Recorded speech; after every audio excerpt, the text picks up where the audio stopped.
BetOnline is the world's most trusted betting platform and your number one source for everything football. BetOnline has every stat, every matchup, and even live odds and spreads to bet on during games. Think you know your stuff? Get in on our $200,000 mega contest and pick 5 games against the spread every week for your chance at weekly prizes and a share of $200,000. When the game's over, head on over to our online casino and get in on a game of blackjack or poker, or unwind with over 150 slot games. Head to the website today to get in on the action. Bet online. The game starts here.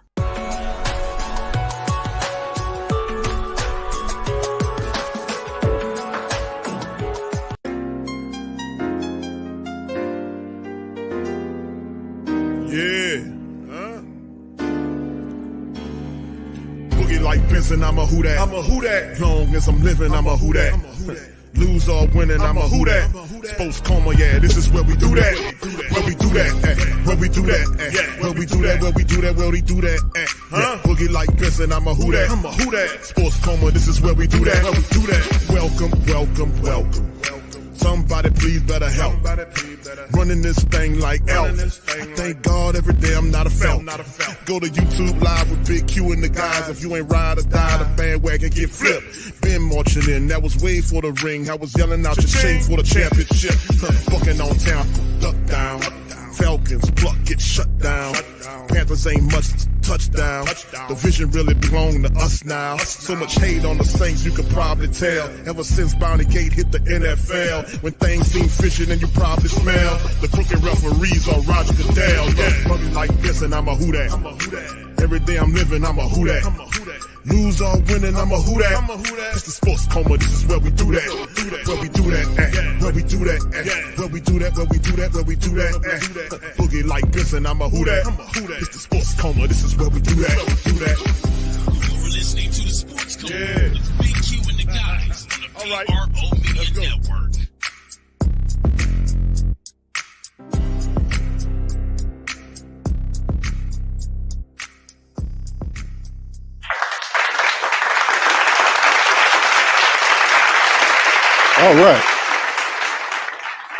All right. Shout out to the fam. Appreciate y'all being in this installment of the show. Welcome. You're now rocking with the Sports Coma with Big Q and the guys, where we have intense, entertaining, educating, and enlightening sport talk from your favorite sports fam. Listen, fam, we got a special guest in the building, man.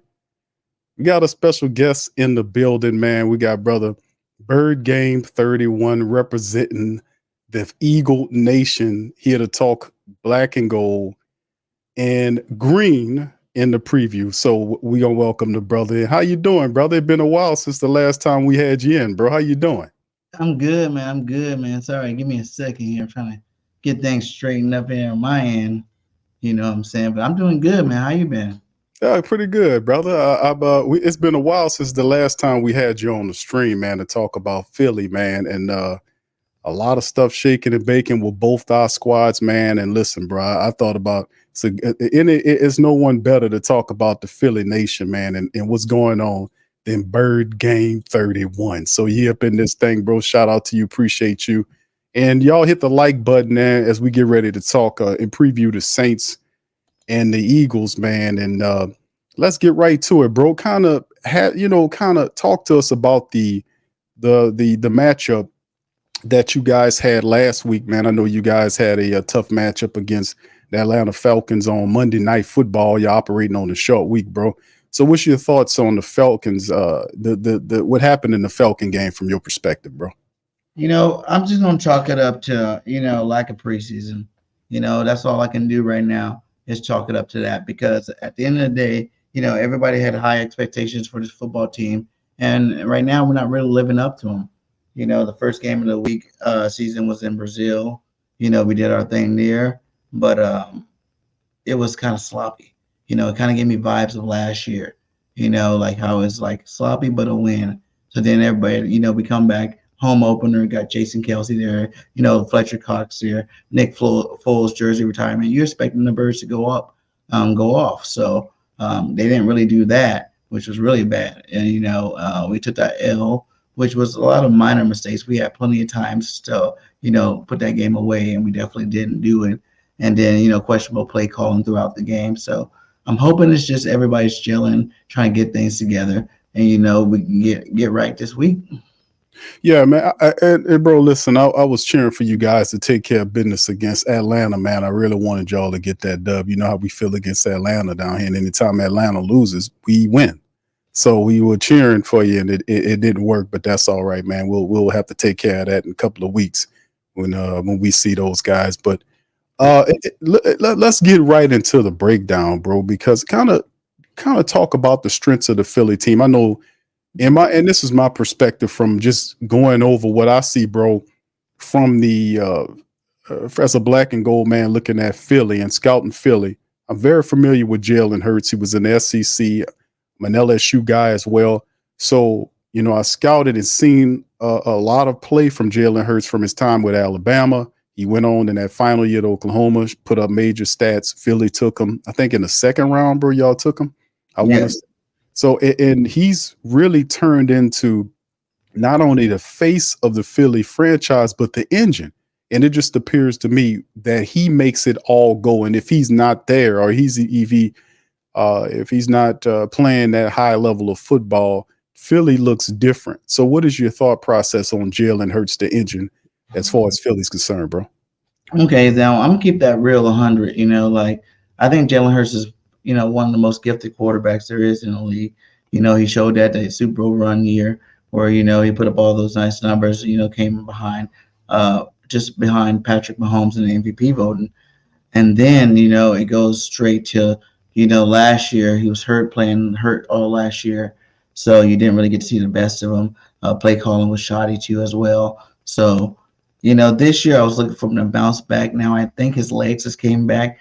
I still feel like, like he forces the ball a little bit, to AJ and Devontae, which is not a bad thing since they're two of the best receivers in the game. But at the end of the day, he needs to get more comfortable with these other receivers, and then really spread the ball around. We picked up Jahan Dotson from Washington, and I was really hoping to see him have an impact on our offense over the first couple of weeks here. But, like Jalen says, we're working them back into the offense. But, Jalen Hurts is going to be fine. I think it's just early. The lack of preseason, I think, is really a big deal. And I think you're starting to see that, across the league with quarterbacks. Patty Mahomes had a down week last week. I'm saying? Like people lost. The Niners lost. Ravens ain't won a game yet, and they have that former MVP, two-time MVP, Lamar Jackson. So I think it was one of his better games. I just think if you look at him, he's not as sharp as he needs to be. He can be a little bit more sharper with his decision making. We put a little bit more on his plate this year, which hopefully, he's picked up well. He's a lot better against the blitz this year than he was last year, so that's a plus. And he's also using his legs, so that's also a plus. I would like to see him be a little bit more decisive when he's throwing that rock out there. Yeah, bro. And like I said, the most dangerous aspect, I believe, of Jalen Hurts' game, bro, is the fact that he ad-libs. He's able to get outside the pocket and be able to extend plays and move around. He takes off on you, and at times it appears as he's the fastest guy on the field, man. So, I mean, that's one of the things that we have to watch out for in terms of Jalen Hurts. Just his escapability, taking off and picking up yards real easy. You guys added Saquon Barkley, man, the former Giant, to your team to kind of give you guys a boost in the running attack. We know about AJ. We know about Smith. Those guys are good. Also, Goddard is another guy. Kind of talk to me about the philosophy of the Philly offense. What is the main philosophy of Philly? Is this considered a running team? Well, you see with Kellen Moore, it's new. So Jalen Hurts said 95% new. Is it really 95% new? Maybe to him because he has more responsibilities. But, I do like the new motioning and whatnot that goes on with this team. And I think on offense, it all streams between AJ and Smitty on the passing game, and then our new acquisition in Saquon Barkley. I think Saquon Barkley brings a new dynamic to this team, and which, I feel like, it's going to be really hard for people to really cue in on any certain star, but, but be able to, as long as Jalen Hurts is spreading out the ball, getting the right person the ball, it should be a lot easier for him this year. This offense, man, is just really, really kind of the same, except for I do feel like we are running the ball a little bit more than we did before, which is a good thing because I also believe that the run, sets up the pass. And as long as you're running the football at a high level, it's hard to really key it. You have to, drop people down to the box, and that leaves Smitty, AJ and them open. We won't have AJ this game. So if you just talk about this game specifically, I think Jalen needs to do his best job as in getting other people to football this upcoming week. Yeah, bro, that's a big part of it, man. We were looking to see what was going on with AJ Brown, and they have him listed as doubtful for the Mhm. match.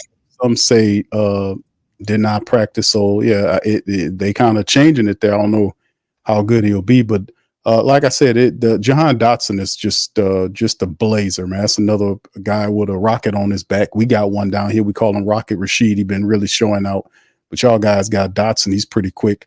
What about the offensive line, Bird Game? How your offensive line, man? I know y'all got Becton and Lane Johnson and those guys, but how good is that old line, bro? Hey, we're always one of the best O lines. Our philosophy is build from the trenches first. So, that being said, we lost Hall of Famer Jason Kelsey, That's right. which kind of sucks. But at the end of the day, we've been grooming his backup for the last couple of years. So it's not like it's a total loss. Jurgens is a little bit bigger. He's just as athletic. His deal is he just got to get more adapted because he played, guard last year, and he's back to his original position, the center right now. But we still got Lane Johnson, who's all pro, one of the best right tackles in the game, if not the best right tackle in the game. We still got Jordan Mailata, who's came from a, never playing football to, a Pro Bowl left tackle over there. Landon Dickerson. Both of those guys just got paid, one of the best left guards in football. And I really like Mekhi Becton this year. I think Becton has made strides in becoming a really good guard for us, with his size and strength and athleticism. He was a former first round pick, so I feel like, him adjusting to the new position is really going to help him and help us moving forward, and I think, that we should continue to be, one of the best lines in football. I don't see why we can't. I think the first couple of weeks have shown that, we can play at a high level together, but, it's still a work in progress. Like I said, when you don't start these guys in the preseason, in the first couple of games, they're just trying to get the chemistry down. But so far, so good. We haven't really gave up too many sacks so far in the first two games. We've been mauling people in the run game. Saquon's looking great out there, having holes to run through. And I think, as the season progresses, this team's going to get nothing but better and better throughout the season with this offensive lines. Injuries. Without injuries, this team could be the very best, if not one of the top five. Yeah, it's Jalen Hurts has I consider it a very solid offensive line, man. Given Barkley is a good complement there. If Brown and Smith are there, man, that's a formidable offensive unit there, bro, to be honest with you. And it's something to take notice of. Shout out to Julius Rickles, man. Thank you, man, for becoming a member of the channel, man. Thank you, man. Thank you. And shout out to the rest of the fam, man. We got Bird Game 31 in this thing, man. Breaking down the matchup here with us, bro. Because listen, bro, and we know that's going to be interesting because it's all about the trench warfare, right? Mm-hmm. Whoever dominates the trenches, those guys ultimately going to end up accomplishing and getting a win. So we've had some pretty positive outings against the first 2 weeks, but it's still very early, and we're not looking at anybody underrating anybody. Anybody can beat that any day. We just have to stay disciplined and focus on the mission at hand. But the trenches, man, that's where it has to happen at, man, for success to occur. Bird Game, kind of moving on to your defense, bro. Kind of put us on game about the Philly defense, man. We seen them have some plays against Atlanta in week 2. Then we had seen a real nasty breakdown on that last drive, bro, where Atlanta was able to march the field. I didn't like that at all. That's a Vic Fangio defense. He comes from down here. He has New Orleans roots. He's moving around. He's one of the better coordinators in the game, man. So that was unopportunistic for his defense to look like that. Zach Bond, we're familiar with Zach Bond. We didn't use Zach Bond in the way we really needed to use him. Y'all guys are using him to perfection in Fangio's defense. We know about Chauncey Gardner-Johnson. Reed Blankenship is having a solid play as well. We know about Darius Slay. Kind of hip us to the game about the defense. Who are some of the guys on the defense that make it go that we need to be aware of, bro? Right now, our defense is definitely a work in progress. Like you said, Banjos came over, and brought basically. I feel like we've been running his scheme the last 3 years. We had disciples from him on our defense from what's his JG Jonathan Gannon. Mhm. Desai came over last year, and I think that we're working it through. See, he's an old school type football coach, so he only wants the players. He don't care if you get first round pick, if you're getting paid all the bag or not. He wants the players to get out there and work. He had a press conference today saying, it's his job to get these guys a little bit better prepared. In terms of the red zone defense, I think we pretty should be one of the tops in the league at the red zone, in the red zone defense. We've been really handling our business down there. It's just between the 20s is where we're seeing them struggle. We do got a lot of young faces on that defensive squad. I do believe that we will see these guys get better, throughout the season. You know what I'm saying? Like we got a rookie uh, cornerback in Quinyon Mitchell, who's had a good game, against the Green Bay Packers, and also came back to earth a little bit last week. Even though he didn't give up too much, I think they said like 36 yards he only gave up. But he had a couple crucial plays at the end of that game that really kind of messed us up, where we lost a football game. So, he's rookie mistakes. You got to expect that from a rookie. But other than that, Jordan Davis is always going to be your run stopper, always command a double team just from his size. He needs to play a little bit better. The three Georgia Bulldog guys are my concern. The three Georgia Bulldog guys need to really start, get better, game by game and start getting better throughout the season because we put a lot on these guys. They're all three first round draft picks. They're coming from a winning organization. It should be playing, I feel, at a higher level than what they are. You hear all their noise throughout the preseason. Oh, yeah, we got in better shape. We're ready to roll. And then now you see the first two games and we don't have no sacks. I think the only one that got a sack is Milton Williams on that D line. I think we only got 3 total, and 2 was in the first week with our linebacker, our new project linebacker. So I want to see these guys, be a little bit more hungry, bring a little bit more pressure because we need it. Without the pressure up the front line, we're never going to be able to stop. The cornerbacks aren't going to be able to stay there with all these receivers for like 3, 4, 5, 6 seconds. You know what I'm saying? You give a professional receiver 4 seconds, he's going to get open. You know what I'm saying? If you got a comparable quarterback, he's going to get him the ball. So in terms of that D-line, I'm not, sold on them yet. I'm still in improvement mode, and I want to see these guys get better. But at the end of the day, they are top, like I said, first-round draft picks. I do expect these guys to get better as the season goes along.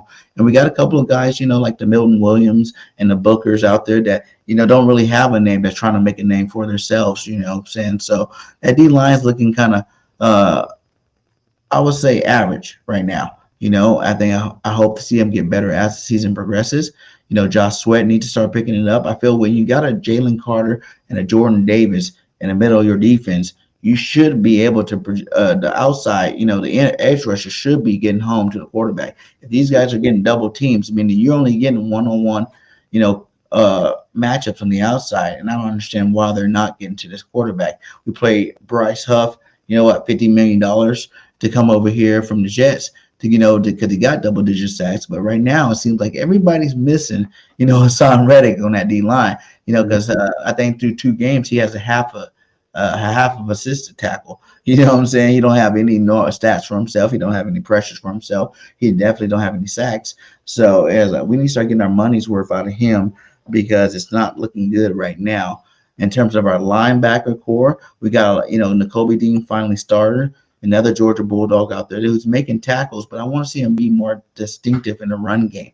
The run game is what's really gashing us right now. We need to get better in that run game. The pass game, not so much worried about, but that run game, man, I'm telling you, we got to get a lot better. Last week, the Falcons ran all over us, man. You know what I'm saying? Like Bajan Robinson looked like Bajan Robinson out there, and I was hoping he didn't. The Eagles are known for that tough defense, and usually top flight running backs don't get to go off like that, and he kind of did his thing against us. It kind of worries me because then you go back to the first game, we go against Jacobs, and he does his thing with us. So it's like, man, when is this run thing going to stop? So Van Gio's working with these boys, hoping they can, solve the problems that we got out there. You know what I'm saying? We got a lot, like I said, we got a lot of first-time players out there. And then they just got to, put the big boy pants on and get after the running back to the credit is these first 3 games, we got three of the best running backs in the league, you know what I'm saying, that we're facing off. So it's like you can't really be like, oh man, I can't believe these guys are doing that, because they are, good running backs. Josh Jacobs led the league in rushing. Bijan Robinson, rookie, a phenomenal rookie that's, coming into year 2, which everybody takes a jump in year 2 and becomes a better running back. So, and then this week, look at Alvin Kamara, 4 touchdowns last week. You know what I'm saying? I'm like, oh no, I'm happy y'all did that. Y'all handled business against the Cowgirls like that. That was, I love watching that part of it. But at the end of the day, I'm like, okay, we play you guys next, and I'm gonna be there. I'm gonna be at the game this week, so I don't want to see none of that happen. This week at the game when I'm out there visiting New Orleans for the first time, I don't want to see none of that happen. So, other than that, like I said, the secondary is looking all right. The safety position is another position, where Charlie Gardner-Johnson, made a huge stop last week, which was good. You know what I'm saying? Came up on that 4th down, made that huge stop, but he's also leading the league in missed tackles. Our biggest problem with the defense, I think, is the missed tackles. We can't be missing all these tackles. You guys are professional football players. You guys come with some ferocity. Supposed to be the leaders of this team, and you're missing tackles left and right. Is it out of position? A lot of them. Is it the scheme? Some of it. It's a little bit of everything right now, and I think it was always going to take some time. With a new defensive coordinator, bringing a new scheme, asking players to do new things. It was going to take some time throughout the season for us to really gel and get to where we need to get to. So, like I said, it's a week, 1 week at a time. Hopefully, we get a little bit better this week, and then moving forward, everything else works itself out. Yeah, that's a good point on the defense, bro. But like I said, it's week 2, and customarily it takes 3 to 4 weeks for a team to kind of round out the edges, to kind of smooth out what they need to do. Being that you mentioned for yourself the preseason thing, in terms of them not playing like that in the preseason, at some point they're gonna have to get the reps. They're getting in the live game action, and that's how it goes. And like I said, for the Saints, it's similar. We usually take. Last year we took a lot longer. This time here is just we have an offense that fits our personnel to the T, and those guys brought in. So we have the identity problem solved. We had identity issues of what we were for the last couple of years that kind of showed itself, but not this year. The Saints have an identity. They know who they are. They've totally grasped that identity, and they all are doing it. So it looks very good early. Like I said, I often kind of caution the great Saint think tank and the mighty Who Dat Nation is that, hey man, listen, we got we're going to face teams that are kind of trying to figure it out, and this type of thing. So we just have to remember that going forward. But yeah, a lot of talent on the defense. I was kind of puzzled on why and how, like you mentioned, Josh Jacobs, these are good running backs, and Bijan Robinson as well, piling up all that yardage on the run. So yeah, that'll be problematic, bro. And an issue. But Bird Game, in terms of the Saints, man, just throwing some game at you about the Saints. Offensively speaking, the running attack is really clicking for the black and gold. It's really doing it. 180 yards rushing in week 1, 190 yards rushing in week 2. Derek Carr is accurate. He's in control. And then the thing I really noticed about the Saints that I haven't seen in the years past was that they are having fun out there. That's a whole nother thing. They are having fun playing football, and it's happening early. My only concerns is, can we keep this up? And I think my team is focused. We're focused enough to do it. You don't want to start, hot and then burn out. You know how that goes. So we have to be able to stay focused on that. I was going to ask you about that. Like, going into the season, is this what you expected the team to look like? Were you this high on the team coming into the season? Did you expect these guys to be playing as high of a level as it is? You look at us, last 2 seasons, we went 10-0 the first, 10 games of the season.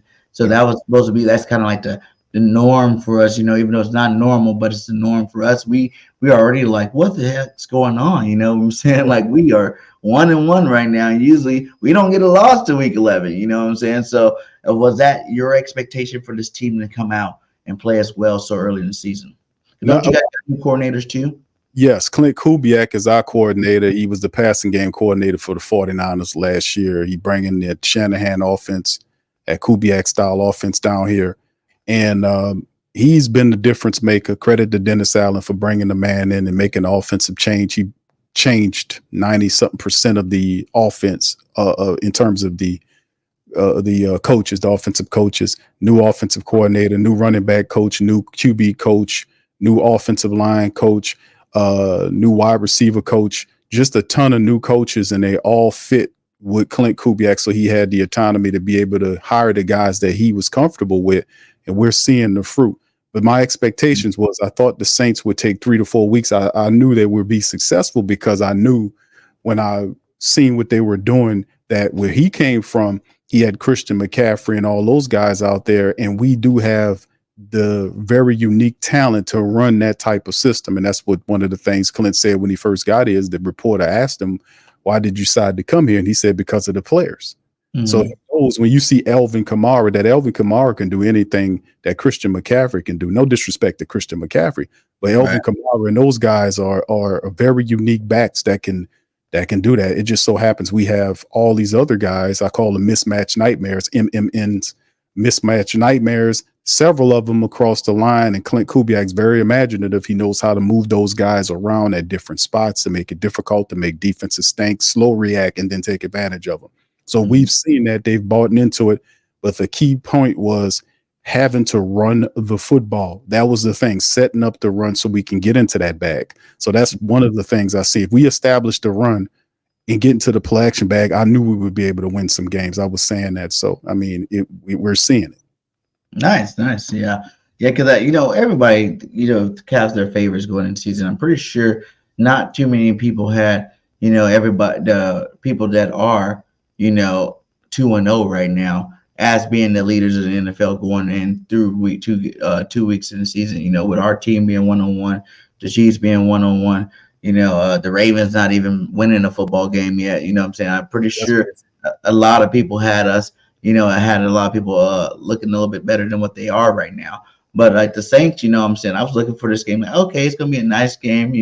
When we play you guys, it's always, a good game. We had some really nice heartbreakers against you guys. I can think of a couple, last minute field goals type games against you guys where it was like, oh man, I think one of them was even like a 60-yarder one year. We're like, no way he's going to make that. And he made it. And I think, no, so you guys are a good team. You guys are up and coming. To me, with you guys, it's like Derek Carr. Derek Carr's playing some really high football right now. When he's playing high level football, it's really hard to stop him, especially when you got to run in tag. The key to us is going to have to go out there and stop Kamara often and early. What I'm saying? If we can do that and then we got to get to him. If we do what we did with what's his name again, Kirk Cousins, where he had open pockets every single down. He was never attacking, never feeling any pressure. He was a little bit on a bum leg. What I'm saying? Like, and he sat back there like he was a statue. Just who do I need to throw the ball to? You. We cannot do that with a Derek Carr because he actually is mobile. You put a little pressure to him, you leave him a crease, he can run, a good 10, 15 yards without getting touched. What I'm saying? So he's got some athleticism to him. So I really think that, like you guys are, over exceeding expectations as of right now from my aspect. But at the end of the day, all the teams in the NFL, like the big teams, like your team, our team, the Chiefs, it's any given Sunday with these guys. And as long as they come out there and, turn their light switch on, things can happen. So it's going to be an interesting matchup for sure. Yeah, the historic matchups between Philly and the Saints is controlled by Philly 16-19. That's going all the way back. 16-19, Philly has the overall lead, but out of the last 10 contests, the Saints are 6-4. So the thing is, to me, and then of course I want you to give your keys. You gave some of them right there to victory and who got to do what they need to do to kind of sink in on the game. I think keys to victory from the Who Dat Nation standpoint, it all revolves around two people to me. And one of the biggest ones is, of course, Jalen Hurts. The Saints have not beaten Jalen Hurts as a quarterback since he's the guy. I think that one last one was against Gardner Minshew. That's right. We have not beat Jalen Hurts when he's starting quarterback for them. We did beat him with Gardner, like you mentioned, but that was a total different looking team without Jalen in there. But yeah, we have not beat him because he speaks to one of our perceived Achilles heels, which is a mobile QB threat. When the Saints have had issues with that over the last several years, but this year, Dennis Allen, astute enough, made a couple of moves to try to wipe out that disadvantage. Chase Young is a guy he added next to, to pair with Carl Granderson, who's ramping up, who's a lot of people don't know. I call Carl Granderson the NFL's best kept secret. He's phenomenal. And then, of course, there's Willie Gay, the former linebacker from the Kansas City Chiefs. He's here in Dennis Allen's defense. He was brought in for the speed component to play next to Demario Davis. And our other linebacker, Pete Werner, who's having a phenomenal start to his season, to be honest with you as well. But yeah, with those guys, those two incredibly quick guys, especially Willie, is a guy that the Saints bring in. And it's also the second thing, of course, in terms of the Achilles was the tight end, the mobile QB threat tight end. Willie helps with him as well. So we have two issues that we perceive that we bring players in to kind of wipe out those problems. And like I said, that Jalen's the first. We cannot allow Jalen Hurt to get outside of that pocket and create an ad lib. That can't happen. We can't allow him to extend plays. We cannot allow him to take the hell off. We got to spy him. We got to send somebody in there to knock him around. We got to do what we got to do because he's special. And like I said, if you could slow Jalen down, I don't know about stopping him, but if you could slow him down, that impacts the Philly offense greatly, in my opinion. And then the second thing is Saquon Barkley. Who did you guys play the first week of the season? Who did we play the first week? Carolina. Yeah. So this is going to be the best running back you guys go against. Yeah. As the season start, you went from Carolina, who they got over there, Hubert, Chupa Hubbard. Yeah, and then you got Zeke coming out of retirement, basically. He's not retired, but you know what I'm saying. Like he's not. Yeah, he's over the hill, Bird game. Yeah, bro. He's over the hill. He's not what he used to be, and we've seen that in the game, man. That 3-headed combo they were doing it wasn't what was up. But you're right. You're absolutely right. Facing Saquon Barkley is the best running back we faced so far, and we got to treat it as such because Barkley's a beast, man. Especially running behind that line and has Jalen Hurd and all those weapons with him. So yeah, that's absolutely right, bro. Yeah, man. Like I said, he should be the key. As much as we like to talk about Jalen, AJ, Smitty, Goddard, these type cats, that have already been proven in our offense. I think, no slight to Booby, no slight to Swift, but Saquon is that dude. You know what I'm saying? He played on a horrible Giants football team for years and still was able to put up, big numbers. You look at him in the first week of the season, came out 3 touchdowns in his debut. He didn't score a touchdown last week, but he should have scored a couple of times, but he still made an impact on the ground. Like you said, with our offensive line, he's even on his bad runs, and with the Giants, his bad runs were negative plays. With the Eagles, with this offensive line, his bad runs are still 5-6 yard runs, Like he's getting up there. So, I do look for him to be the focal point of this offense if our coordinators are smart and do what they need to do. They'll focus on getting him the ball as much as possible, and we turn our team more into a run first team, then let's just carve him up after you bring that 8th man into the box with AJ, Goddard, and Smitty. I'm still waiting to see that, transpire fully, in a football game. But at the end of the day, with our team, I feel like whenever it seems like he's running hot, the next thing you know, tap out, Gainwell's in. He runs us to the red zone, then Gainwell's in. It's like, no, keep Gainwell on the sideline. If he needs a breather, give him 2 plays and get him back in that football game. Give him the rock, especially in the red zone. This is one of the strongest backs in the league. The dude squats over 600 pounds. Forget the push tush, forget all that cute stuff that we were doing before, and give Saquon the football and let him do his thing. That's how I feel about it. So like I said, I look for him. He can be Offensive Player of the Year. He can be MVP this year if he gets his mind right. And anytime he handles his business, and our coaching staff don't get too happy and looking like, oh, I just paid AJ, I just paid Smitty, I just paid Jalen Hurts.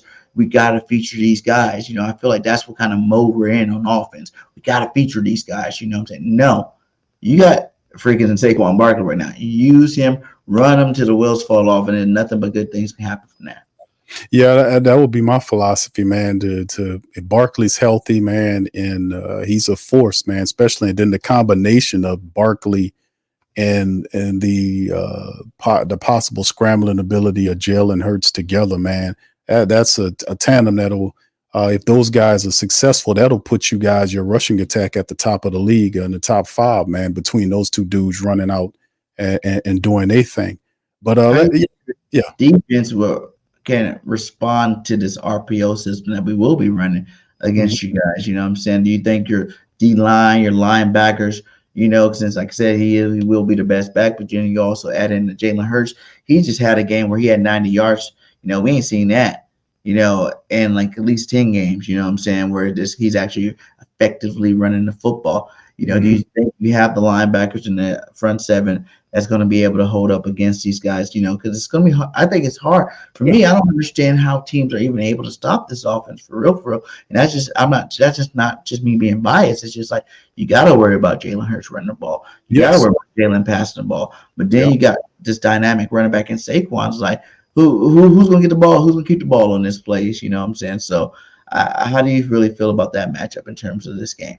Well, I mean, it's a challenge that I think the Saints defense is up to face. Demario Davis is a guy that's he's an older guy, but Demario Davis is still impactful.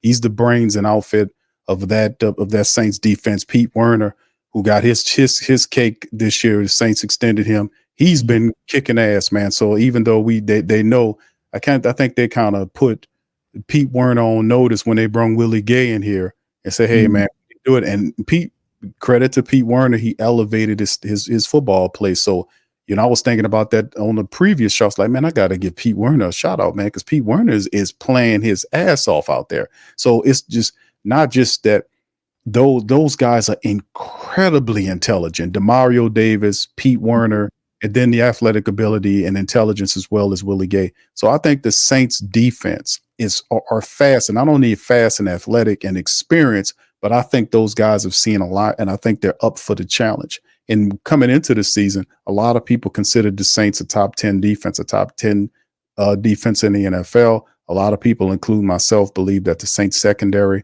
which got Will Harris, he came in here and he started next to Tyrann Mathieu. We're getting Marshawn Lattimore back. He should play in the game. We brought in Kool-Aid McKinstry. I wanted Kool-Aid, man. He got drafted one pick before. I think it was before what's his name? Cooper DeJean, I think it was. You know, and I was like, Kool-Aid, come on, Kool-Aid. You know, being in Alabama, man. You know, I watched a lot of Kool-Aid out there. He was one of the guys that definitely wanted the Eagles to draft. We ended up getting, you know, Quignon and DeJean, but it's like Kool-Aid was definitely one of those guys. You know, I got some people that, you know, really cool with Kool-Aid, and it's just like, man, it's been so awesome to see him in that midnight green. You know what I'm saying, playing some football. Oh, yeah.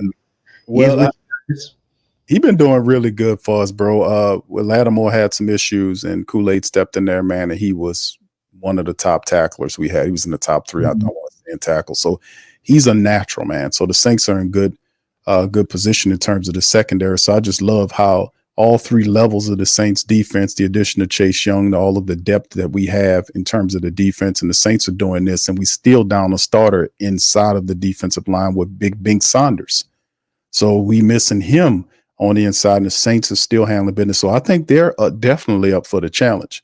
That's the great trench warfare, bro. So yeah, I think they're looking to see with Philly after seeing Carolina and seeing Dallas. I think the Saints defense is ready for somebody to challenge them. And Philadelphia, with everything they have, minus AJ, I know AJ's out, but I think they're ready for the challenge.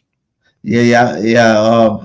Another one into Honey Badger, and we definitely wanted him when he was a free agent to come sign. I didn't want him to go back home to New Orleans. I wanted him to come sign with Philadelphia Eagles too as well. But we didn't get either one of those guys. Like I said, I like CJ GJ. You know, I just think he needs to clean up some of that tackling. But it's gonna be a good matchup. You know, like the guy's got that great secondary, and it's gonna be a real challenge for our receivers, especially the young ones. You know, to come make a name for yourself. Like I say on my show, you know, like, Dotson, this is your time to shine, my guy. Like, you know what I'm saying? I know we got you late, but, you know, you ain't really played. You played, but you ain't had no activities in the first 2 games of the season. And we gave him a 3rd-round pick for this guy. So I want to start seeing him being featured in this offense. Because, like I said, the more people we can get, featured in this offense, the more dangerous we'll be down the road. So, the more we get to go against, I feel like our offense goes against, iron sharper iron. We got one of the best offenses skill on paper. We got one of the best defensive skills on paper. And these guys should be sharpening each other up each week, and I would like to see him break out, because I think last week we featured Brenton Covey, and I wasn't too happy about that. I'm saying? How the hell Brenton get 6 catches, even though he only went 32 yards off the 6 catches? It's like, how the hell you going to throw the ball to him 6 times and not get the boy to my boy Dotson, that you done gave the 3rd-round draft pick to. So, it's going to be real interesting to see if Kellen Moore can this is another guy we're talking about, Kellen Moore. This guy come from Dallas, San Diego. There's mixed emotions about him.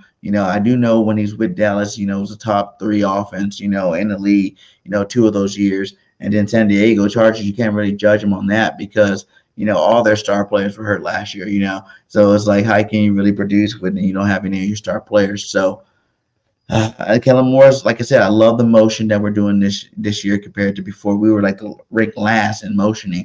I'm like, how the hell is all these other teams motioning? We don't have a motion of football, so I do like that aspect. But I don't like the fact is I'm not seeing enough people get schemed open. You know what I'm saying? Like, we can scheme open AJ, but I don't feel like we're scheming open. We're not scheme open AJ. We're not scheme open. Smitty. Those are just Pro Bowl caliber receivers that doing the damn thing. Not very many people can stop these guys one-on-one anyway. So I don't feel like that's something that we scheme and it's just, Jalen Katz trusting these guys, he's, giving them the ball. Some of these balls, Smitty and these guys, they're not even, some of them are double teamed, and he's still getting the ball to them. And that's, that goes to the testament of how good these players are. And I want to see Kellen Moore, come out and actually scheme the rest of these guys in. Like Dallas Goedert, he has 2 catches or something like that in the first 2 games. Like, how are you going to go with one of the best tight ends in the game, that we used heavily in years previous, and now he only gets like a catch or 2, what I'm saying? That's what I'm saying about Jalen Hurts. I feel like Jalen Hurts hasn't really came back yet, from that Super Bowl year. You know what I'm saying? He hasn't really fully, like I said, last year I feel like he was hurt the whole year. This year I feel like he's not as confident in terms of the passing, in terms of spreading it out to everybody. You know what I'm saying? He's still trying to figure out Jahan Dotson. He's still trying to figure out, Paris Campbell. He's still trying to figure out, I guess Brenton Covey. That's who they're trying to feature in their offense. Like, I don't think that's a good idea. But, he's still trying to figure out these rest of these guys out to the point where I think he needs to start really, we need to really figure out how to scheme, because you see backup quarterbacks in certain teams and backup receivers get schemed open. For instance, the Falcons we just played, they got the 3rd string, receiver making plays on us. What's his name? McLeod. What I'm saying? He's out there balling now. Then you got, London out there doing his thing. You know what I'm saying? You got Mooney out there getting balls thrown to him. Like, a good coordinator can scheme all his players open. You know what I'm saying? They can't get stuck. You can't get stuck on the paycheck. You know what I'm saying? You can't get stuck on the star power. You got to get stuck on who's open, who can scheme open, what is the best matchup. If you got a good cornerback like a Kool-Aid, a Lattimore or something like that, you got to know that these star players, especially without an A.J. Brown, is about to be pretty much locked up. And I pretty much guarantee after Smitty won Offensive Player of the Week, you know what I'm saying, with 10 catches last week or something like that, over 100-something yards, you're going to probably roll some coverage over him too this year, this week. So now, can you scheme open, the Jahan Dotson? Can you scheme open the Dallas Goedert? Can Jalen Hurts find these guys and we can make moves, the right way, besides, because no matter what, like I said, those guys are going to eat regardless, but to become a dangerous football team, you got to be balanced on all levels. Yeah, and that's the thing too, bro. It's the fact that the Saints are getting out early and putting pressure on the offenses to keep up, and that's a big contingent as well that some of the rival teams have to deal with. The Saints are scoring at such a rapid rate. It's forcing people to adjust the playbooks because they have to abandon a lot of the running attack and become one-dimensional. So we've seen that happen in the first 2 weeks. But like I said, Philly is a total different beast altogether with all the talent, despite A.J. Brown being there. This team is still much a very talented team, and when playing their best football, they're a team that's capable of going deep into the playoffs. So hey man, we got this is a good test for us in the dome, man. We looking forward to it. So Grandize a shout out to you. Says question 3-player position matchups that you may be watching closely. In That's the what I was same, about to ask you too. That's crazy. Grant, I love Grant, man. He always got the questions. He got the questions. go ahead, So bro. I'll let you answer it first. Well, 3-player position matchups you may be watching closely. Well, player matchups, player and position matchups. My mind is on Jalen Hurt, man. That's to me. If we stop Jalen, we're good. We stop Jalen, we're good. Yeah, and it's him, bro. I'm watching him. But wasn't Jalen always with you guys too? It's not that he put Jalen's winning with you guys. It's not that he's throwing for 300 yards or even it's a pretty balanced attack. You know, I think the first time it was like he threw for 100 or something, but he also ran for 100 or something. You know what I'm saying? Right. Like, I think most of the time it's that balanced attack at where you guys, because you guys do produce a lot of pressure up front. And with a guy like Jalen, when you produce a pressure, you don't get home, he will take off on you. And I think that's where he's been hurting you guys the most in the match. I think we got 2 matchups. He got 2 matchups against you guys where he's 2-0 with you guys. So I think in terms of you guys stopping us, that's definitely the spot. You know, you guys got to be disciplined on that front 7, making sure that you guys get pressure on them, but you're not leaving those windows open for him. That's right. You're insane. Yeah, you got to be disciplined, man, with the pass rush. You can't be sloppy with it because he will see it and he will take off. There is no hesitation in this guy. If he he will pull that ball down. If he's looking to throw and he sees that, since that opening there, he's taking the hell off. So I mean, you can't allow that. And you're right. He's not having these huge games, but it's just he gets the play to inopportune times, and it's like a gut punch for the defense that'll get them, pin them down, make some plays, and then Jalen would then take off and pick up the first down. And it's like, damn, man, we had him right in 13, and he ran and picked up the 13 yards, that kind of stuff that he's good at. So my mind is looking at the Saints defense. I don't know if you stopped Jalen Hurt. You got to slow him down. He's the engine, in my opinion. And the second thing to me is, I know Smitty's good. I think our secondary will be all right there. Goddard, I think, will be all right. No disrespect, but I think Barkley is the next thing. Barkley, we have to stop that, man. We got to one-dimensionalize them and then contain Hurt. That's what I'm looking at in terms of offensively speaking. And then on the defensive side of things, we talk about, you mentioned some of your defensive players and then the protection of Derek Carr. I don't think the Saints offense is, in my opinion, is just going to keep doing what they've been doing. If it ain't broke, don't fix it. They're going to keep operating and running the football the same way they did in the first 2 matchups. They're going to add a few wrinkles here with Clint Kubiak there. They're going to test that Philly defense stage. They're going to run on them up the middle. Taysom was limited in practice, so he should be available.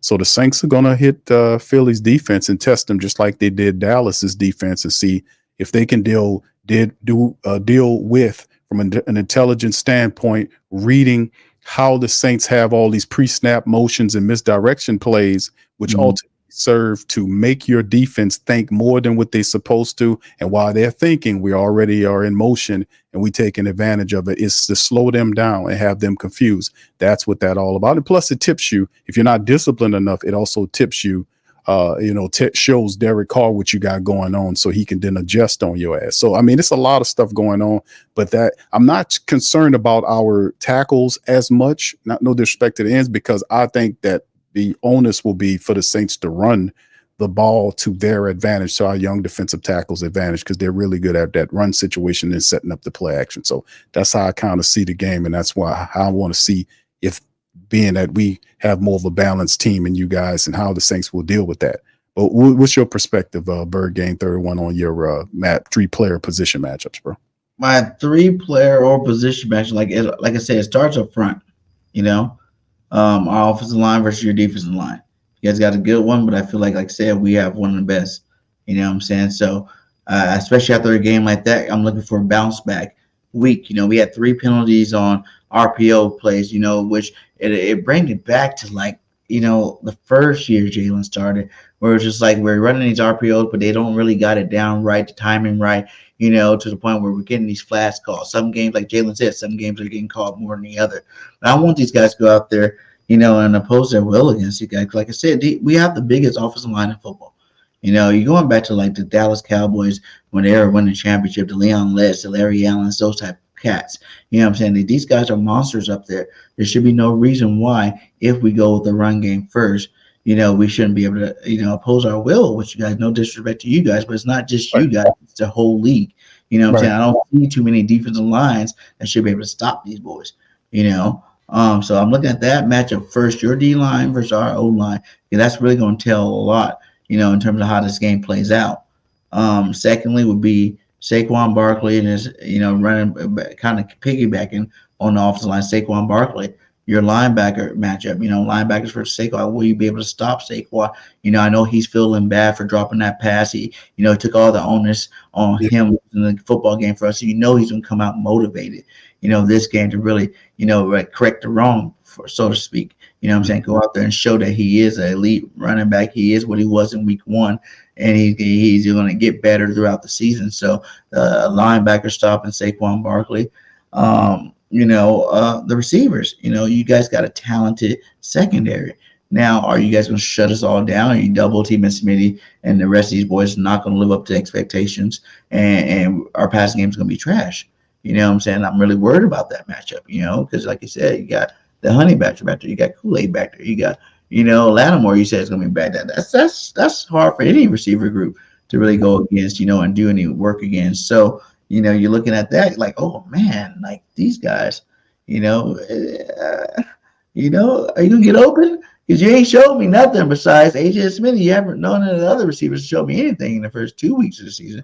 So then it's like, I know we need this game as a bounce back game, but can you guys live up to expectation? Basically, is what it is. And then if you want to, I throw out the defense. The opposite side there is our secondary. And our defensive line. It's like, can the defensive line put any pressure on David Carr? We talked about this earlier. I want to see Jalen Carter break out.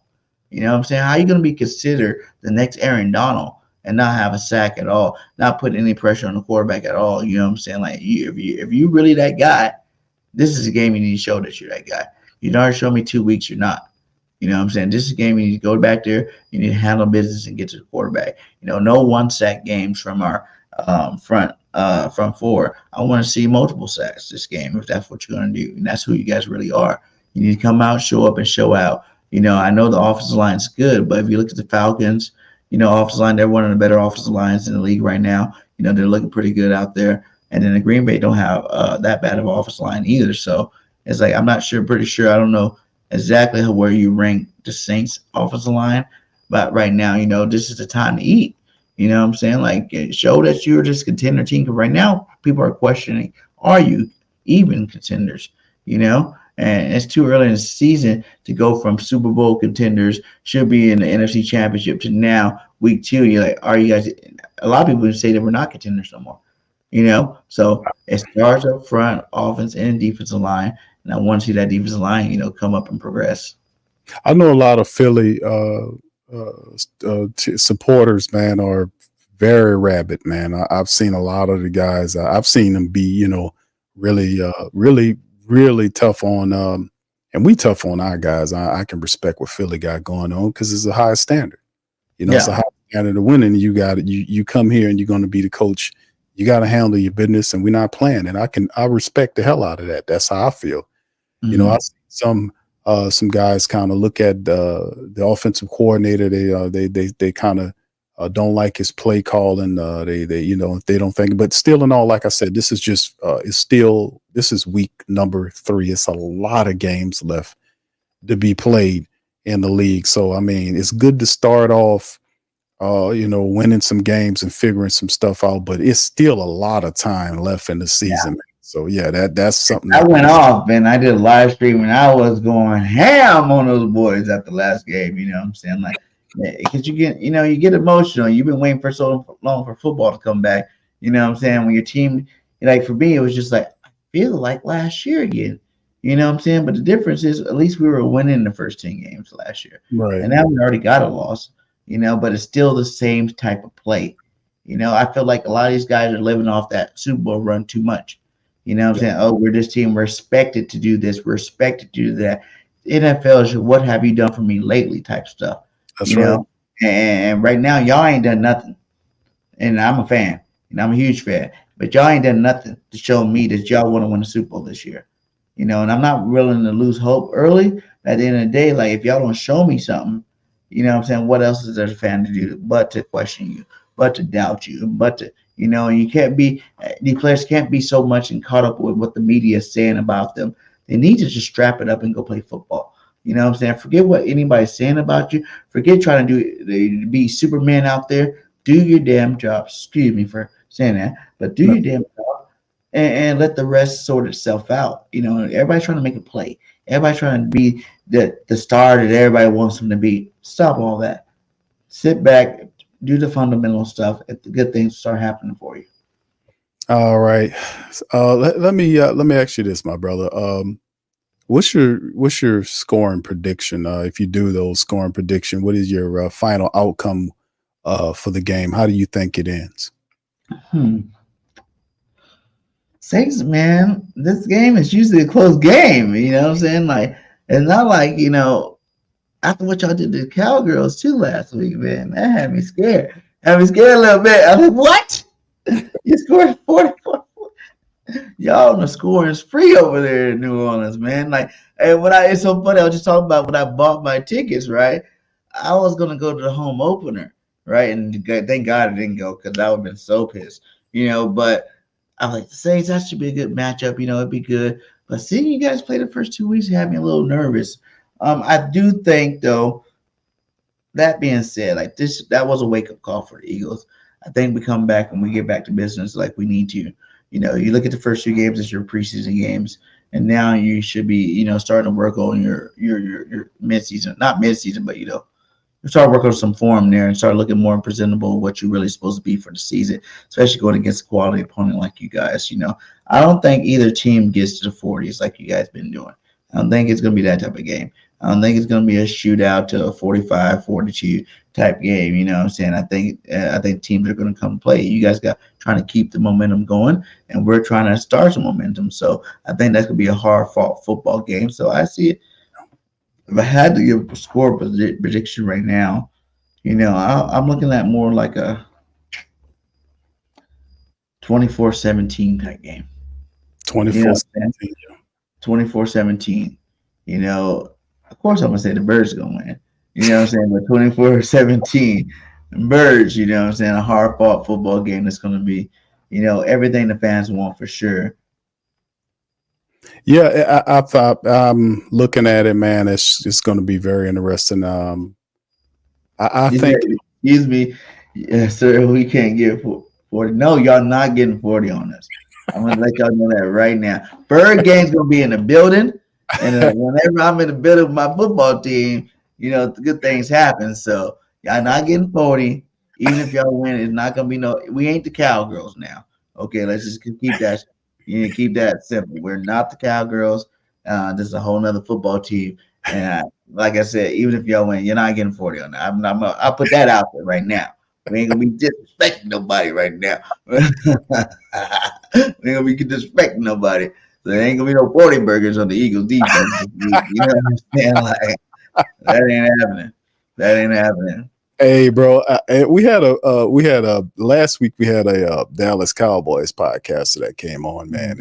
And his stream, he was saying that the Cowboys were going to 40 burger the Saints. His reaction when the Saints destroyed them was priceless. So, you know, shout out to the Cowboy fan. See, I'm not coming out here saying either we're going to 40 burger you guys. You know what I'm saying? We still got some questions on offense, but I do feel like if the proper, you know, adjustments are made on this offense, you know, we can really tune to. Like I said, I don't feel like there's a defense out there that can stop our offense when it's clicking on all cylinders. It's too many skill position players that you got to account for, and usually a defense is good at, you know, stopping the run or stopping the pass, one or the other. But with our offense, if it's clicking on all cylinders, no defense will stop both at the same time. You know what I'm saying? So it all matters to coaches if they got their scheme right, you know, if they got their game plan right, and if the players go out there and live up to expectations. You know what I'm saying? If we do that, then like I said, like I didn't feel like we could have got beat by anybody. You know, if you heard me preseason, I'm like, hey, 17-0 till proven otherwise. I gave us a 14-3 record overall. I knew there was going to be a lot, obviously losses here and there, but which teams? Did I think the Falcons were going to be the team that beat us? No. Did I think, Green Bay was going to be the team that beat us? Yeah. I mean, a team that beat us. I thought that could have been a team that beat us, and we beat them. And then the team I thought we could totally dominate and do our thing with, they came out and we fell short with. So it's gonna be a good game, man. But like I said, I don't see no 40 burgers going for either side. Yeah, well, the week 2 matchup, that was definitely y'all game, man. They were running the ball well, but they still look pretty rusty too. But yeah, and my score prediction, I think it'll be in the 30s. I don't know about a 40 game, but then again, it's this offense, man. It's the way that is the energy that they're operating on is unbelievable. When you study the all 22 for the Saints, it's not just the guys you have to focus on. And I told this to the brother last week when we previewed the Saints and the Cowboys. I told him, man, I said, Derek Carr is the least of your worries. Derek Carr is going to do what he does. He loves this offense, and it's not just him. It's all of them. All of them are playing higher football. They're playing an inspired, excellent, competent, very special brand of football. And it's not, and a lot of people outside see it, oh, they just grooving right now. They start. No, it's different. And like I've been watching, I've been black and gold man for a very long time. Mm-hmm. Type of the energy, how they operate in this system is just like a tailored suit. I use the term tailored suit. You put the tape on. The guys that's making plays is the guys that you expect to make plays, but the secondary guys are doing it all. They're setting it all up. You see our tight ends, Foster Monroe, Jawan Johnson catching touchdowns, making blocks. Our offensive line is in sync, doing their thing. Tali Fuaga, starting left tackle, rookie, had a back issue and it was kind of a brief thought that he wasn't going to play. He went in there and dominated. Trevor Penning was matching up against their guys, and many of the times I seen him against DeMarcus Lawrence, he was dominating DeMarcus Lawrence. It was times when I seen Penning take Lawrence and throw him to the ground. Mm-hmm. He was dominating him. So, like I said, it's the scheme they've all bought in, and the confidence is really high. And it's not a cocky confidence. It's like, man, listen, we're focused. We know we've been underachieving for the last 3 years, and we're not listening to the hype. We just love playing football, and that's what they're doing. And just the offense, and then the defense is operating off of that, because the defense is taking its time. They're fully rested. They're not on the field overused. And the Saints are playing through their best players. They're playing through the running attack, and that's the game plan. You have to run. The Saints are running the ball exceptionally well, and they're not using one dude to do it. Bird game, they're using several guys to run the football. They're hitting you with basically, like I looked at the tape, they're using the same plays. It looked like different plays if you're not paying attention to what they're doing, but they're using basically the same plays, but switching the personnel up. Like they'll hit you with Elvin with the same play. Several plays later, they hit you with Rashid Shaheed with the same play to the opposite side. Then they'll several plays that they hit you with Taysom. It's tough for defenses to gauge those guys when Elvin has a special degree of elusive ability and speed and what he does, and then you put Taysom in there, and then you put Rashid in there, and then Jamal Williams gets in there. So it's just a difficult thing to stop. So if that to me would be what Philly has to do to make the Saints look normal. They will have to stop them from getting all those guys involved and account for the fact that you have to be able to know what they're going to do pre-snap with all of the motions going on, and they shifting here and there, because the Carolina is offensively, they struggle, but the defense, Carolina's defense was the best part of their team last year. And they have really good players. With Derek Brown got hurt, but they have really Shaq Thompson. Those guys are very good. Dallas had guys that were supposed to be able to move, Overshown and Parsons and all these guys, and Kendricks, and they were totally, discombobulated. They didn't know what the hell was going on. And, I don't think they ever figured it out. So that'll be the challenge for Philly's defense. If they can solve the conundrum, which is where are the Saints going with the ball and who's getting the ball, and also knowing what they're doing, you have to be able to be there to stop them. And like I said, man, the way this system is, man, they are looking incredible. And see, you're right. You're right about that. Like, it really don't matter the team, and that's why I keep telling Eagles fans. You know what I'm saying? Like, when we were playing the best football, think back to that Super Bowl run. Everybody on a team was having fun. Having fun is a game of fun. When you're trying to play football, you're not playing at a high level. I remember, because I played semi-pro ball too, and I remember after my second knee surgery, man, I was trying to be back, that running back. And as much as I was trying, it just wasn't happening. It took me to, fall back to realize I'm playing a sport I love. You know what I'm saying? I want to go back to, playing in the street with my buddies down in LA, where we just played on tackle in the street, and just realize that we're playing a sport, a game. You got to keep it where it's at. No matter how much you're getting paid, no matter how much pressure you think there is, if you can go out there and just have fun playing a game you love, that's when you see the best thing happen. You don't need the, 20 all-stars on your team. You don't need, this top flight coaching staff or nothing. If you're out there having fun, good things will always happen. And I do see that you guys are playing at that, and I'm waiting for our team to get back to that. Having fun, man, touchdown celebrations, just like enjoying each other's time and, building off each other, positivity. And what, once a good play happened on offense, you see the defensive players cheering on the sidelines and vice versa, defense making a play, the offense are excited, That's when you got a team in full sync. And that's when your team can really do some dangerous things. You can beat anybody in the world when your team's having fun out there. Because it's a game to have fun. It's one of the best sports ever.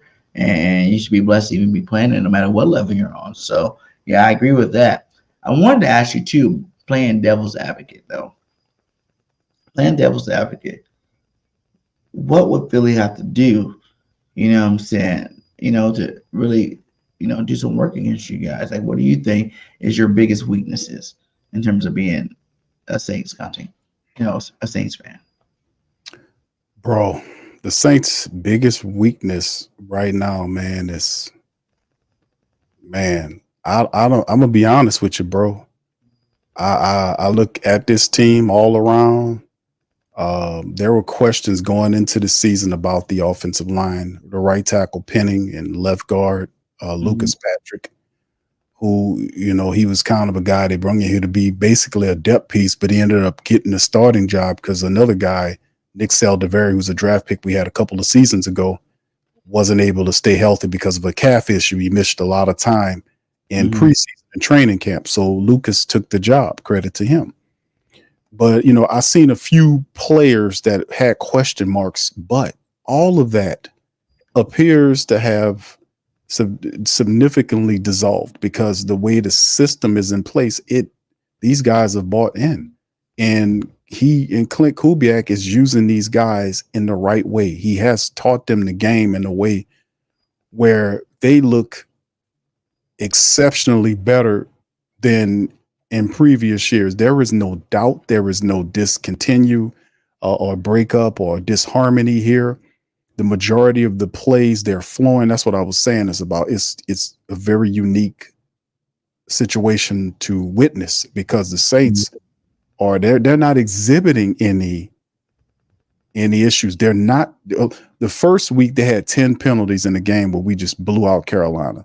Bird game, the second game, Dennis Allen, in the press conference at the end of the he was in the post-game thing in the locker room.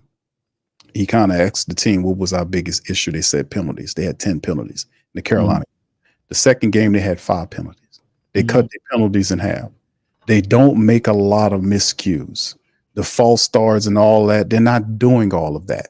And it's just the intelligence of the Saints overall, the fact that they're buying in, they're having fun, the work is paying off now because And then, of course, it's Clint Kubiak. He's found the perfect thing. So I don't see very many issues like from the Saints. I really, if I go over it, You got the perfect. You have no chance, Bergen. I just brought you on here to let you know that you have no chance this week. No, bro. We ain't got no weaknesses. No. Over there.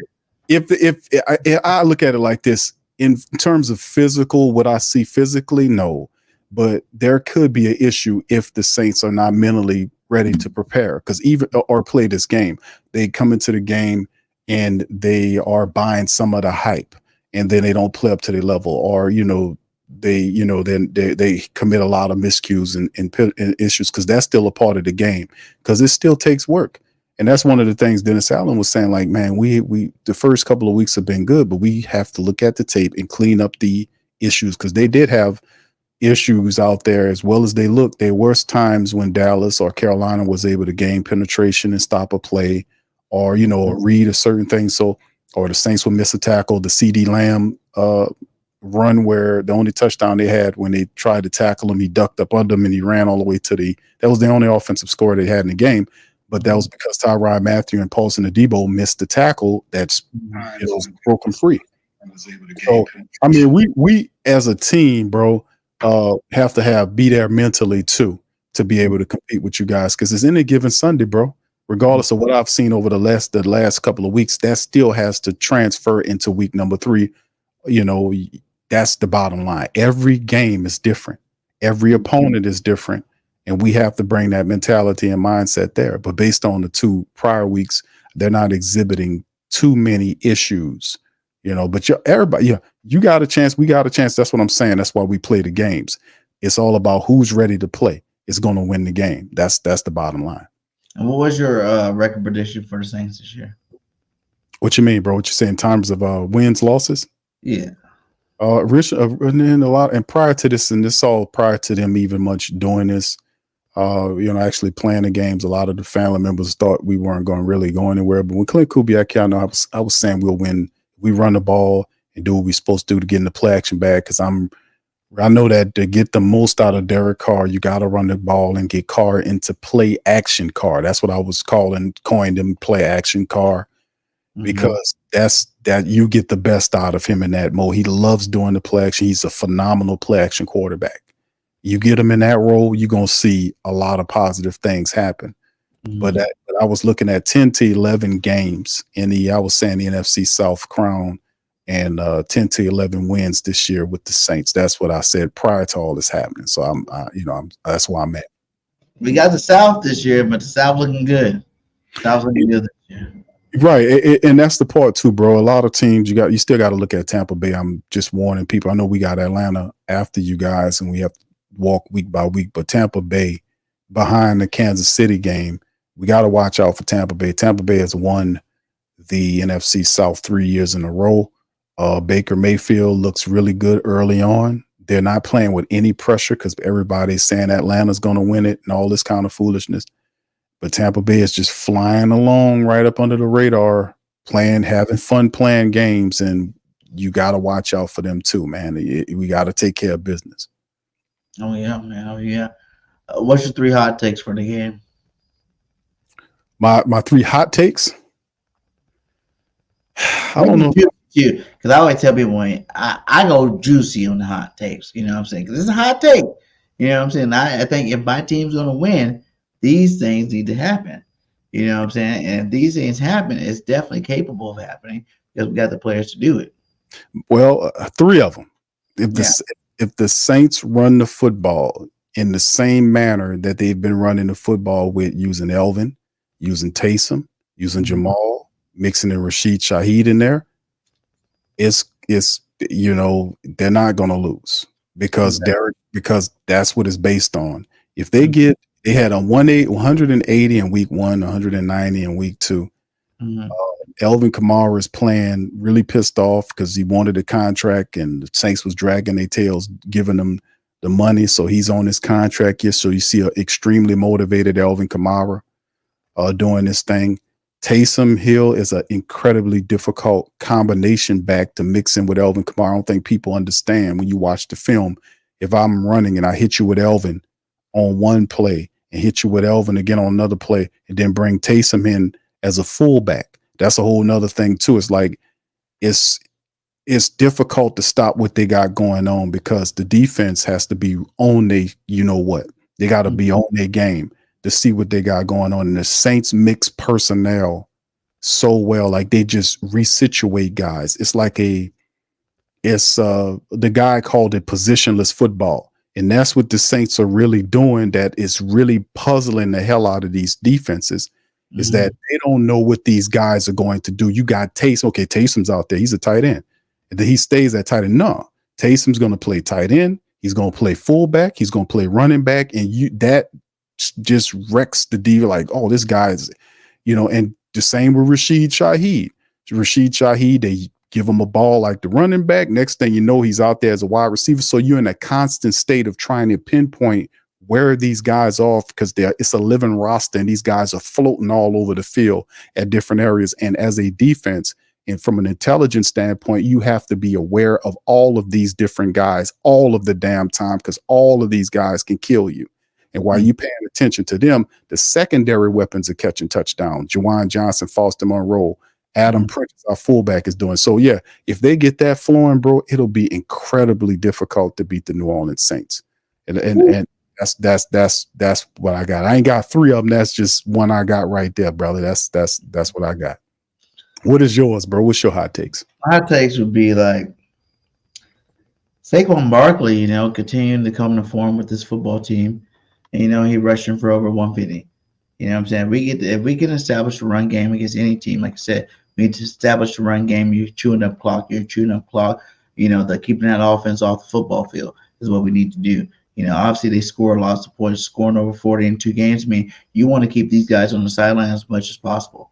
And so run that football. We've had the one thing that is a glaring shade of hope for us is like the last 2 games we have had drives over like 7 and 8 minutes.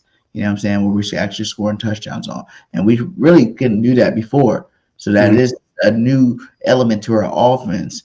That I am looking forward to them continuing because when you go against the Saints, the Chiefs, some of these bigger, scoring teams, you're going to have to control the time of possession. And I think even the Falcons game, we led to time of possession in that game. We just lost the football game. So run Saquon, man, run them like crazy. Let's silence the crowd, keep that crowd because you guys got one of the best crowds. You guys are, diehards like we are in Philadelphia. You know what I'm saying? So like run that rock, keep them guys quiet. Keep them on the sideline as much as possible, and let Saquon go wild. And let's see Saquon do like he kind of did the first week of the season, scoring his touchdowns in the air and, on the ground. And let him be the focal point in this offense. A 2 hot take will be defense, get off the snide with the sacks. You know what I'm saying? We have the talent. They just haven't produced. So, let's see some of these players that we've been expecting to really dominate come out there, show up and show out. I want to see a Jalen Carter sack. I want to see a Bryce Huff sack. I want to see a Sweat sack. We need a multiple sack football game. You know what I'm saying? If we can go out there and get like 4 or 5 sacks, I think it'll definitely be in our favor. You know what I'm saying? Like, because Derek Carr is like, he's good. You shake him up early, though, it can be another game, because he does have another side to him. Everybody know about, what I'm saying? That's the reason why he's not with the Raiders right now. Because there is that other side of Derek Carr, but it only takes if you get to him. If you don't get to him, you won't see that side, and it's going to be a long day. You know what I'm saying? So keep him off the field and get to him early will be my 2 hot takes. And then a 3rd hot take would be like turnovers, man. These games come down to turnovers. Plays made and plays not made. You know what I'm saying? This defense needs to continue with its turnover savvy defense. You know what I'm saying? Let's get some turnovers here, whether it's interception with the secondary, whether it's forced fumbles from the linebackers, or whether it's, even turnovers on possessions, which we've actually have done a good job with. I think we've had, we stopped like at least like 4 fourth down, had 4 fourth down conversions that they did not make because our defense made stops on. So keep those things up, and play smart football. Don't turn over the ball yourself. We do these things, man. I think it's definitely possible for it to go into New Orleans here. Hostile environment, like I said, and win a football game. So there you go. Say, bro, Mhm. let me ask you this one final question, man, here for you. Outside of Saquon Barkley and Jalen Hurts contributing in the running attack, do you guys have any? Do you utilize anybody else? I know you got Kenneth Gainwell on the squad. Do the offensive coordinator utilizes Gainwell in the combination role along with Barkley and in your running attack? Does he do any of that? Gameway's becoming mostly in the red zone. But like I said, we do still got the rookie from Clemson over there, Shipley? Shipley, yeah. Yeah, Who looked really good in the preseason. We haven't seen too much of him during the regular season. Like you said, it's time to start. I know you went into the season thinking you're going to feature these guys, but these right. guys went 2 games without, really making a stand mark. It's time to feature some other guys too. Let's see what Will Shipley can do now that he's, 3 weeks in. He's had a nice, preseason. He's another guy I think that, will be a great compliment. Like I want him to eventually take over to number 2 spot. I'm done with the Kenny game where we've seen him long enough. And not saying he sucks, but I'm not saying he's great. You know what I'm saying? So it's time for him to really come out and take over the spot. It's there for the taking. And this will be what more better than taking over New Orleans. You know what I'm saying? Like, come on, come out there. Let's get him some carries too. But at the end of the day, I do feel like Saquon's a bell cow. So, you might not see too many carries. That's the thing with the backup running backs. Like I said, in terms of backup receivers, man, let's see John Dawson. You know what I'm saying? Everybody's going to be focusing on Smitty. Yeah. Everybody knows Dallas Goedert's a target. Everybody sees Saquon Barkley can get the ball out of the backfield in terms of the pass catching. Let's get scheme open to Han Johnson. Show that you are a good corner. You can scheme open whoever you want. Let's get Doxson in there. You know what I'm saying? Because I do believe he can make an impact if we give him the opportunity to. I'm not sure if he's just because he's not getting separation, or it's just Jalen's not comfortable with him yet because he didn't have no off season with this guy. He ain't played with this guy, so he's like, yeah, you cool, but I'm gonna go to the guys I know about right now. And then if you can make a play, but it'll take that. Like with him, I feel like just take that one spark. You know what I'm saying? You make that one play, a big play, then I think that'll open up Jalen's comfort level, and he might consider going to you a little bit more. So I want to see Jahan Dodson get out there and make some plays, and then the sky's the limit for this offense, man. I think we'll be good after that. Yeah, it's a full 4-3 guy with plenty of speed, man, that can stretch the field, and you best believe that the offensive coordinator is going to attempt to try to get him locked in the game, and hopefully you'll try to get him a strike downfield because the guy is a blazer, man. I watched him play at Penn State, and I think he's a phenomenal young wide receiver with talent, and it's only a matter of time before he sinks. So we have to pay attention to that, like you said, covering up Smith, and of course you got Dallas Goedert, but Dotson has got to make it. We got to watch out for him. Yeah, with AJ out, you gotta do your thing. That's what I feel like. AJ's out, you gotta do your thing. Let's get the popcorn. Let's give the fans what they want. Get out there and make it play. Like at the end of the day, I just want it to be a good, clean game. I really don't even want to see a blowout either way. I'm not. What I'm saying, I want to see a nice, hard-fought football game, and I want to see the playmakers step up and make plays. Indeed. All right, man. This is a phenomenal, man. I appreciate you stepping here and just dropping game. Bird Game 31, always coming in, represent, very intelligent brother, well-spoken, talking truth to power about his club, bro. Tell the family members where you could be found, bro. Hey, man, I appreciate you, reaching out to me. Like I said, I missed your first text. I was like, hey, we can get it done tonight. Let's get it done tonight. You know what I'm saying? So it was always a pleasure working with you, man. Anytime you call me, I'm down. To get down with you, man. You're one of the best out there. I remember the first time I was your 1,000th subscriber. You know what I'm saying? I remember I was your 1,000th subscriber. And that day, it was one of them things where you're just like, dang, man, this guy just hit 1,000, but you got hundreds in the chat, my guy. Like, how is that possible? I'm working on 2,000 or whatever, and I don't even got hundreds in the chat like that, because you bring that real knowledge, you bring that real, entertainment content that, I'm saying, like you speak the truth out there. So, what I'm saying? Keep doing what you're doing. You can find me on Bird Game 31. What I'm saying? Working on trying to hit that 10,000 mark. So if you guys will go ahead and subscribe, I drop my good call. I might get a little crazy sometime, but what I'm saying? It's only out of love for the Philadelphia Eagles. But I love all football in general. and I'm looking for any support. We got all kind of fan bases in my chat. You got Cowboys, you got Niners, you got, New York, Little Man, and you got the Commanders out there. So, and then you also got there's some other teams up in there. So, we welcome everybody over there. We're a nice platform to listen to some good football talk, and I try to have fun doing this as much as possible.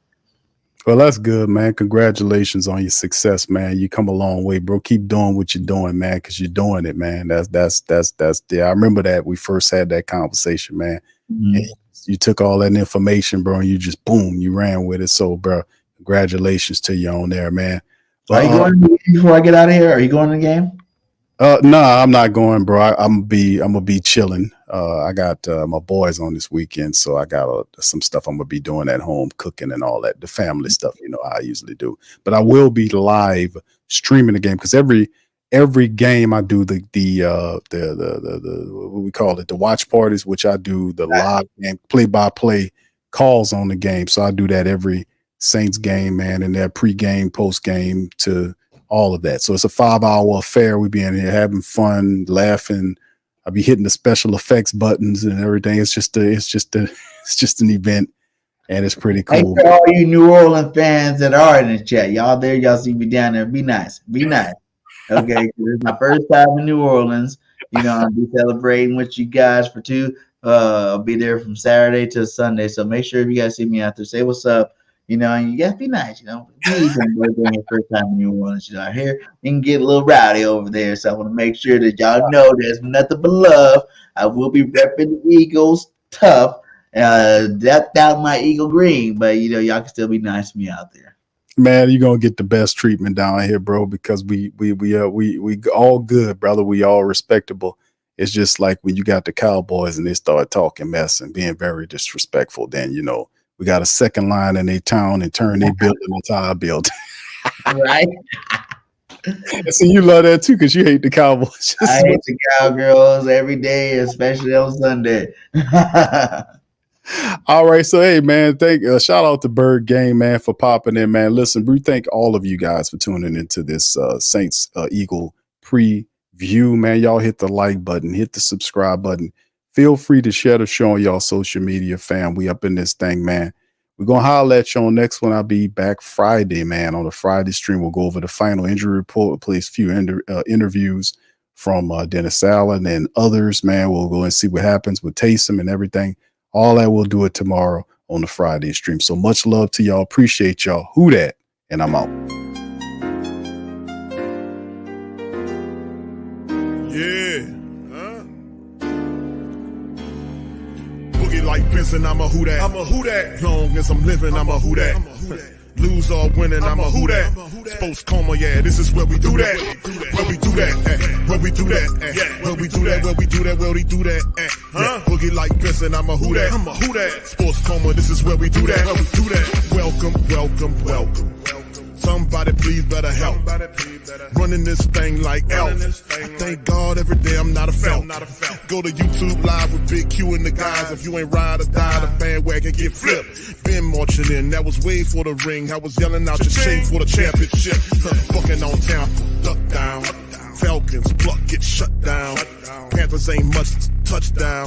The vision really belong to us now. So much hate on the Saints, you could probably tell. Ever since Bounty Gate hit the NFL, when things seem fishy, then you probably smell the crooked referees or Roger Goodell. Yeah, probably like this, and I'm a who dat.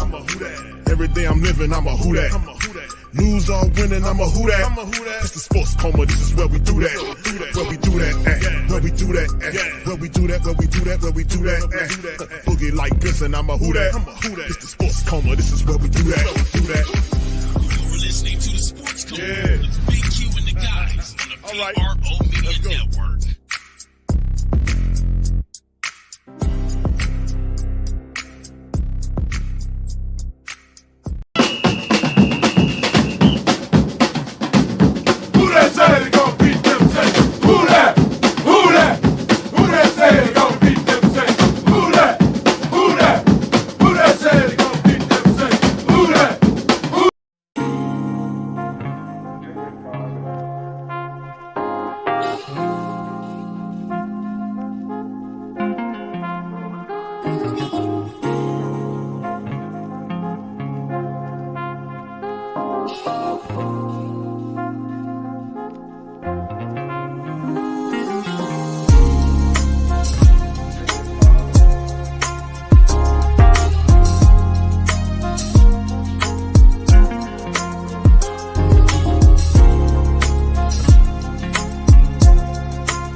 TheWhoThatDaily.com. That's right, TheWhoThatDaily.com. Your one-stop shop for everything New Orleans Saints, New Orleans Pelicans, LSU Tigers, even the top flight boxing news. So if you're a Who That and you're looking for a place to stay up on your team, TheWhoThatDaily.com is your site. TheWhoThatDaily.com for the sport Who That in all of us. That's right, the Pro Shop is the platform's store where you can go and buy all the latest merch to support the platform. Available at the Pro Shops, we have dozens of hundreds of products available for you and your family. Unisex tees for men and women, hoodies and sweatshirts, tank tops, kids and baby items, long sleeve tees, mugs, pillows, wall art, bath bedding, face masks, phone cases, stickers, bags, fanny packs, socks, hats, and many other items. Please feel free to check out the Pro Shops. The link is in the description section below. And remember, it helps the platform